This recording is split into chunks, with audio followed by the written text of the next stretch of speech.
What's going on, guys? Hope everybody's having a great day today. So in today's video, we're going to be talking about working remotely as a software engineer. Now, just to give you some background, I've been working remotely for over the past 5 years. I started when the pandemic happened and everybody was pretty much remote. And companies realized that you actually are more productive being remote as opposed to being in the office. So a lot of companies went fully remote, then some other companies went hybrid. So depending on what you wanted to do or what the policies are, you have to go into work maybe 3 times a week, and then you have 2 extra days just to be remote, or you just have one remote day. In my case, I'm fully remote. I could do whatever I want. I could work on whatever I want. I don't have to deal with rush hour traffic in the morning or at night.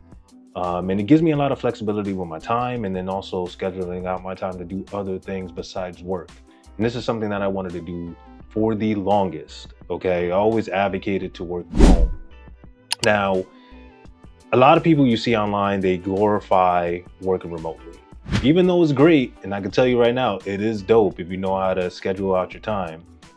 If you're not good with scheduling out your time, kind of setting boundaries around work versus your real life balance, you're going to run into a lot of issues. And that's something that I had to deal with in the beginning of working remote. And I had to figure out, all right, at 5 o'clock, that's it. I'm not working. Some nights I would pull in like 12-hour nights, right?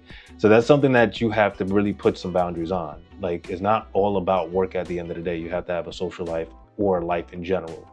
So what you see on Instagram of people just like living a life, waking up at 9 o'clock, 10 o'clock in the morning, working for like 2 hours, then doing whatever they need to do for the day and then coming back to work.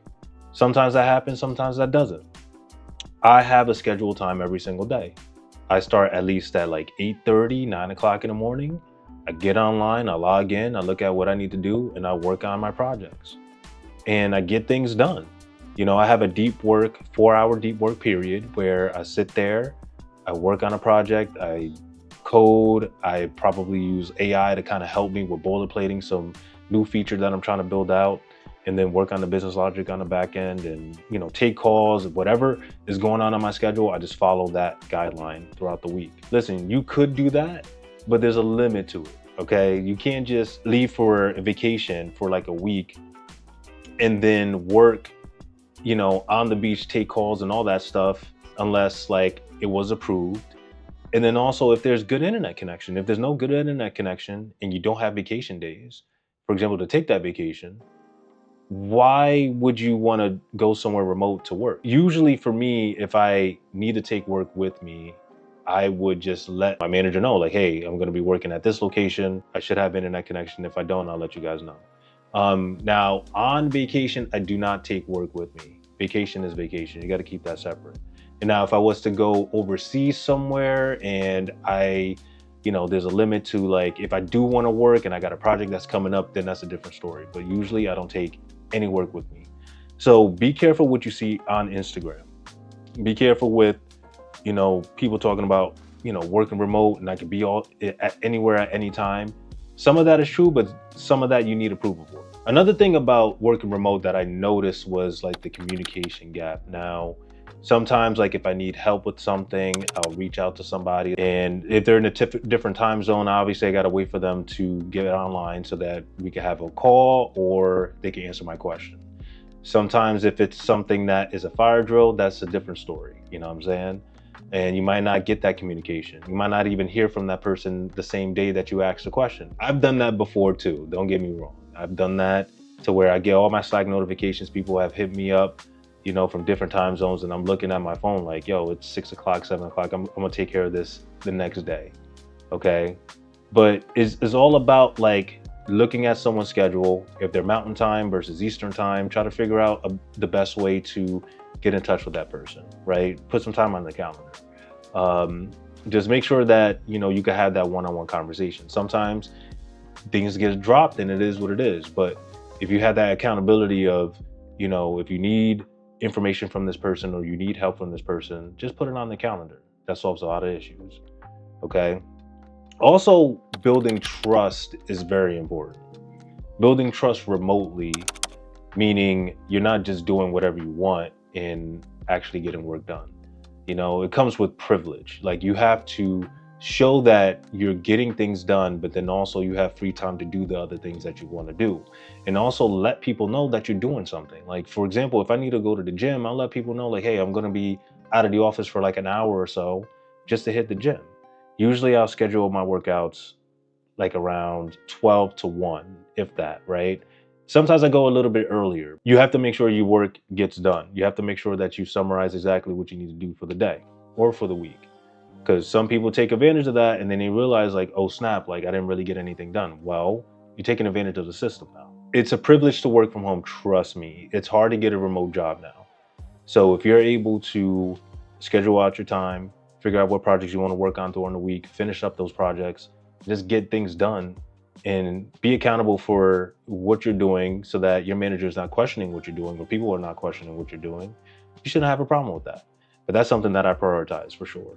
It's just building that trust, letting people know I'm doing things, I'm getting things done, and just showing them, like, if I fall through, this is what happens. There's either a blocker with just not getting the information that I need at the time, or maybe it's just something that during the week I've been busy with other meetings, helping other people out, and I just haven't had time to work on my own stuff. It happens, life happens, you know what I'm saying? So that accountability goes a long way. What I miss the most about being in the office, at least, this is the only thing I miss. Hanging out with coworkers after work and doing happy hours and all that stuff. Now, being remote is kind of a challenge, especially if you don't have an office that's in the area. It's kind of hard to do those happy hours. It's kind of hard to do those events. So if you're the type of person that likes to stay in the house all the time and not conversate with anybody, that's going to create a lot of isolation. And if you don't have friends in the area, that's even worse too. So you got to make sure you get outside the house. Like, I try to make sure to get outside the house at least every single day to do something, whether it's going to the gym, run an errand, do something, you know, because you need that sunlight, you need that fresh air. Staying in the house, like, trust me, the older I got, you know what I'm saying? Because I'm 34 right now, right? The older that I got, from my early 20s till now, I appreciate being home now because I got nice stuff in the crib. You know what I'm saying? I don't need to go outside and spend money to sit at a bar and, you know, for example, I'm a big UFC fan. So like I like to watch, you know, UFC fights on the weekends, pay-per-views, whatever's going on. You know, I like to sit there at the bar and chill, watch the fights. But, you know, if I could do that at home, I'll do that at home. It's not a big deal. Like, I got nice stuff at the crib. There's no reason for me to leave the house, but it's in me to go out. So if you're the type of person that doesn't like to go out, you have to do it, bro. The more you work remotely and you stay to yourself and you're not doing the things that you used to do, you're going to get into that habit and you're going to be more comfortable to where you're not going to, you know, just go outside. That's very important. It creeps up on you. When you're remote, you don't think it's happening. You're putting in too many hours. You're not taking those breaks to do the things that you love and do the things that you want to do. At least start a habit of doing something outside every single day. It doesn't matter if you don't go outside one day, it's fine, but you have to do it. You know what I'm saying? And the last thing I would say with remote is, you know, I talked about schedule a lot, and you got to structure out your day. You got to structure out your week. So I typically structure out my week based on the projects that I'm working on for that week. If it's due that week, if it's due in a couple months, just work on the tickets that I need to work through as a senior software engineer.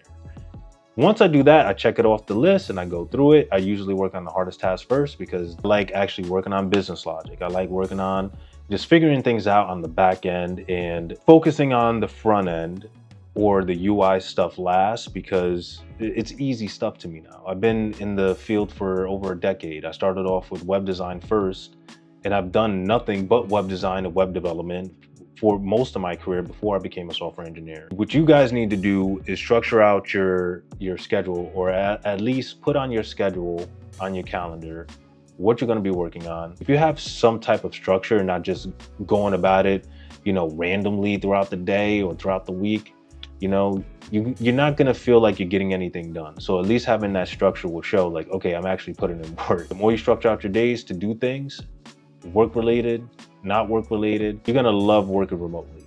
It's the greatest thing that I've been doing for the past 5 years, and I'm going to continue to do that. It could be the greatest thing that you ever do, or it could be the worst thing that you ever do, because you find out things, but you can always adapt and adjust. That's my take on remote work. Definitely, if you get a remote job, you're blessed. If you do hybrid, that's even better, in my opinion. Some people might disagree with me, but I think that's cool because you actually can meet up with your coworkers. You can do things and, you know, still have that human interaction. All right. So that's it, guys. That's the video. If you like this video, please like, share, subscribe. Let me know if you're working remotely or if you're trying to work remote, what you're trying to do.